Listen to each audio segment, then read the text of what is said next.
Assalamualaikum warahmatullahi wabarakatuh. Baiklah, di sini saya akan melanjutkan untuk penjelasan tentang dasar hukum dari sistem penanggalan dan sejarahnya.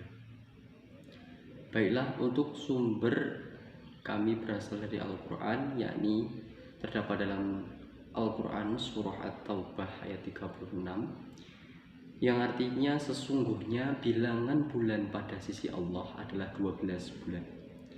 Dalam ketetapan Allah, di waktu Dia menciptakan langit dan bumi, di antaranya 4 bulan haram. Itulah ketetapan agama yang lurus. Maka janganlah kamu menganiaya diri kamu dalam bulan yang 4 itu. Dan perangilah kaum musyrikin itu semuanya sebagaimana mereka pun merangi kamu semuanya. Dan ketahuilah bahwasannya Allah beserta orang-orang yang bertakwa. Jadi, maksud ayat tersebut bahwa sebenarnya Allah Subhanahu wa taala itu sudah menetapkan bulan yang sebanyak 12 bulan. Ya. Kemudian ada 4 bulan haram yang di situ ya kita dilarang ya untuk menganiaya diri kita sendiri ataupun saudara seimannya. Ya. Akan tetapi di sini malah diperintahkan bahwa perangilah kaum musyrikin. Ya, kaum musyrikin yang memerangi kita bagi umat Islam. Ya, jadi maksud ayat tersebut bahwa penetapan bulan yaitu ada berjumlah 12 bulan. Baiklah, untuk materi selanjutnya ini tentang kalender Masehi. Untuk sejarah penanggalan Masehi, pada awalnya penanggalan di Kekaisaran Roma ditetapkan berdasarkan berdirinya kota Roma melalui perintah Kaisar Justinian, seorang rahib Katolik. Dionysius Exiguus pada tahun 527 Masehi ditugaskan pimpinan gereja untuk membuat perhitungan tahun dengan dasar tahun kelahiran Yesus. Oleh karena itu, penanggalan ini menggunakan istilah Masehi atau disingkat dengan M, kemudian dan sebelum Masehi disingkat dengan SM, yang merujuk pada kelahiran Nabi Isa atau Yesus atau Mesias atau Masehi. Kemudian untuk sistem penanggalan Masehi, tahun Masehi ini berasal dari penanggalan Romawi kuno yang semula menggunakan sistem lunar, kemudian dirubah menggunakan sistem solar. Di kota Antium, sekitar tahun 700 sebelum Masehi, satu tahun Romawi kuno berumur 355 hari, terdiri dari 12 bulan. Di antaranya Martius 31 hari, Aprilis 29 hari, kemudian ada Maius 31 hari, kemudian ada Iunius 29 hari, kemudian ada Quintius 31 hari, dan Sectilis 29 hari, kemudian ada September ada 29 hari, kemudian Oktober 39 hari, November 29 hari, kemudian ada Desember 29 hari, dan kemudian ada Januarius 29 hari dan Februarius 28 hari. Jadi untuk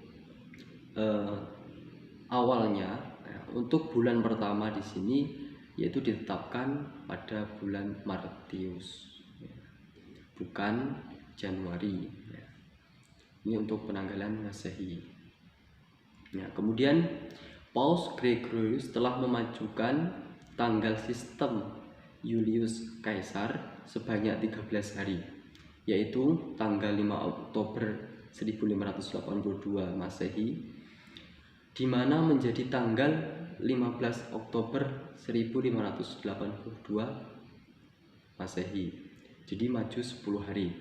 Kemudian tahun 1700, 1800, dan 1900 dijadikan tahun pendek atau ditambah 3 hari. Ketentuan lain yang ditetapkan oleh Paus Gregorius VIII adalah menetapkan nama-nama bulan dan umurnya seperti sampai sekarang ini. Di antaranya ada Januari ada 31 hari, kemudian ada Februari 28 hari, Kalaupun untuk Februari ini ada berjumlah 29 hari, di mana di situ biasanya terjadi dengan tahun kehabisan. Kemudian ada Maret 31 hari, ada April 30 hari, dan bulan Mei ada 31 hari, Juni 30 hari, kemudian Juli ada 31 hari, Agustus ada 31 hari, September 30 hari, dan Oktober 31 hari. Kemudian untuk November ini 30 hari, dan yang terakhir ada Desember, itu berjumlah 31 hari. Jadi untuk bulan yang ini ya, menurut Paus Gregorius yang dipakai sampai saat ini ya, bukan yang awal tadi, bukan yang bangsa Romawi tadi.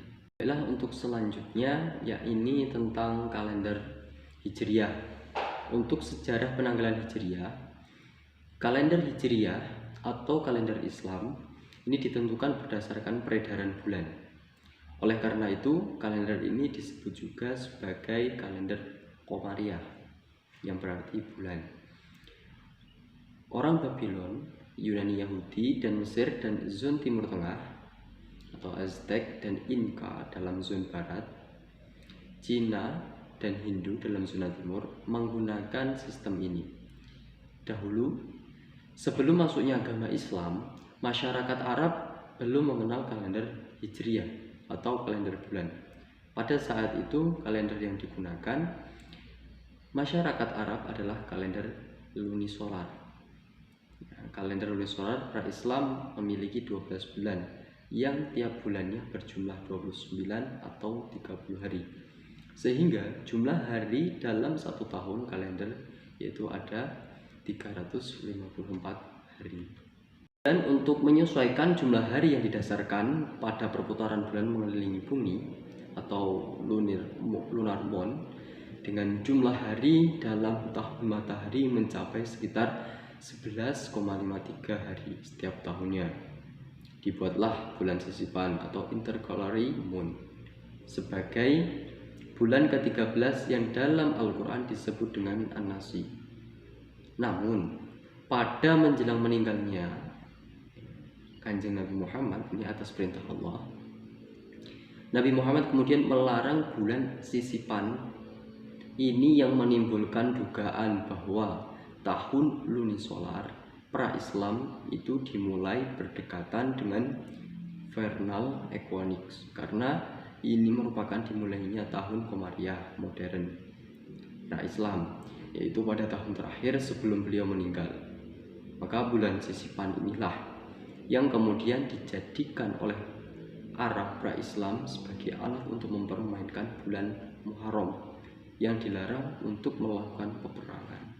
Maka atas perintah Allah, Nabi Muhammad kemudian menghilangkan bulan yang ke-13 ini. Kemudian untuk nama-nama bulannya, diantaranya ada Muharram atau biasa dikenal dengan bulan yang diharamkan. Ini mempunyai jumlah 30 hari. Kemudian ada bulan Shofar, bulan yang dikosongkan atau 29 hari.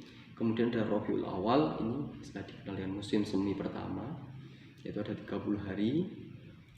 Kemudian ada Rabiul Akhir atau musim semi kedua, ini ada 29 hari. Kemudian Jumadil Ula, ini biasa dikenal dengan musim kering pertama, ada 30 hari. Kemudian ada Jumadil Akhir atau musim kering kedua, ini ada 29 hari. Kemudian ada bulan Rajab atau bulan pujian, di sini ada 30 hari. Kemudian ada Sya'ban, bulan pembagiannya atau biasa dikenal dengan bulan pembagian, itu ada 29 hari. Kemudian ada bulan Ramadan, di mana bulan yang sangat panas, ini ada 30 hari. Kemudian ada bulan Syawal atau bulan berburu, ini ada 29 hari. Kemudian ada Zulkaidah ataupun biasa dengan bulan istirahat, ini ada 30 hari. Dan yang terakhir itu ada bulan Dzulhijjah atau bulan yang disucikan atau bulan haji, ada 29 hari ataupun 30 hari. Ini untuk per tahun kehabisannya. Kemudian pada tahun 630 Masehi Abu Musa al-Asy'ari berkirim surat kepada Khalifah Umar bin Khattab di Madinah. Di antara isinya adalah, surat-surat kita telah memiliki tanggal dan bulan, tetapi tidak berangkat tahun.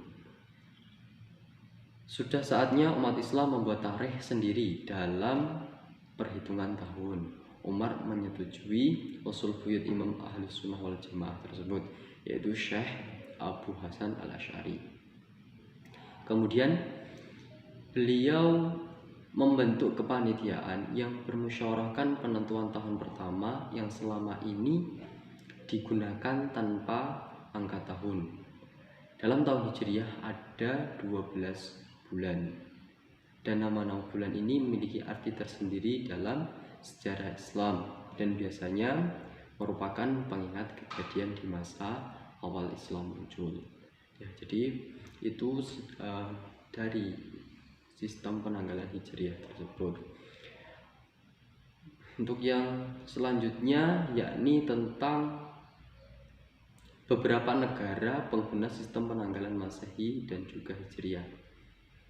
Ya, ini ada beberapa contoh, diantaranya yang pertama ada Arab Saudi.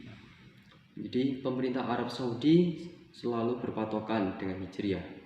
Ini dipraktekkan seperti penanggalan yang dipakai di surat-surat kantor pemerintahan ataupun surat keputusan, waktu mulai dijalankan keputusan, ada waktu mulai dijalankan keputusan, ada masa berlaku di kartu tanda penduduk hingga tanggal kadaluarsa produk makanan. Kemudian pada akhir tahun 2016 Arab Saudi mengadopsi kalender Masehi sebagai ganti Hijriah untuk pembayaran gaji pegawai pemerintah. Jadi langkah ini didasari atas harmonisasi gaji sektor publik dan waktu fiskal pemerintah antara Januari dan Desember. Kemudian ada yang kedua, yakni ada negara Libya.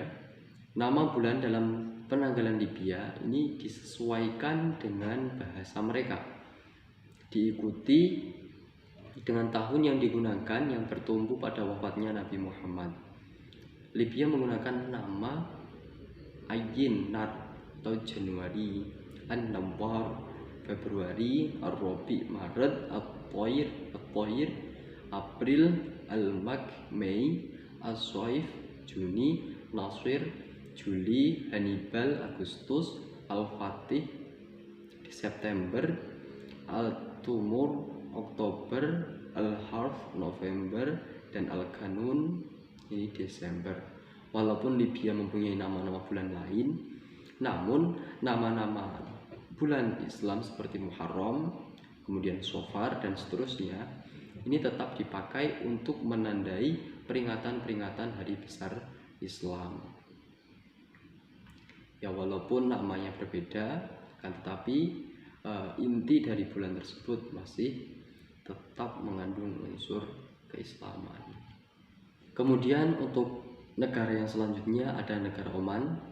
Ya, jadi dalam Kesultanan Oman ini menggunakan sistem penanggalan dan bulan berdasarkan penanggalan Hijriah yang didasarkan pada perhitungan beredarnya bulan terhadap bumi atau orang-orang Indonesia ini biasanya menyebutnya penanggalan Komariah. Sementara penanggalan Masehi tetap digunakan, namun terbatas di kalangan kaum imigran atau pendatang dari India atau negara-negara Eropa. Kemudian ada selanjutnya negara Iran. Meski menggunakan nama Hijriah, namun sistem penanggalan di Iran ini berbeda dengan sistem penanggalan Hijriah yang kita kenal selama ini. Penanggalan Iran adalah penanggalan Hijriah solar, jadi penanggalan Hijriah yang diperhitungkan dengan matahari. Sementara penanggalan Hijriah yang kita kenal menggunakan perhitungan bulan atau Komariah. Ya. Kemudian selain berlaku di Iran, penanggalan ini juga dipakai di Afghanistan, Tajikistan sebagai sesama rumpun bangsa Persia. Pendiri penanggalan Iran diciptakan Raja Cyrus tahun 530 sebelum Masehi dan dibuat lebih akurat pada awal abad ke-12 oleh ahli matematika dan astronomi yang juga sastrawan. Beliau adalah Umar Khayyam, itu di tahun 1050 sampai 1122. Setelah bangsa Iran memeluk agama Islam, tahun hijrah Nabi yaitu 622 Masehi dijadikanlah tahun 1, tapi pemenanggalan tetap berdasarkan matahari. Selanjutnya ada negara Indonesia. Untuk negara di kawasan Asia Tenggara yang penduduknya mayoritas Muslim, ini menggunakan sistem penanggalan dan bulan yang mengacu pada penanggalan Masehi, seperti kebanyakan negara di dunia. Sedangkan penanggalan Hijriah digunakan cara tak resmi, yakni hanya digunakan untuk menandai peringatan hari-hari besar Islam pada penanggalan Masehi. Jadi untuk negara Indonesia sendiri ini memang mengkolaborasikan antara Masehi dan juga Hijriah, di keduanya dipakai. Baiklah, saya ucapkan terima kasih. Mungkin itu dari saya, kurang lebihnya saya mohon maaf. Assalamualaikum warahmatullahi wabarakatuh.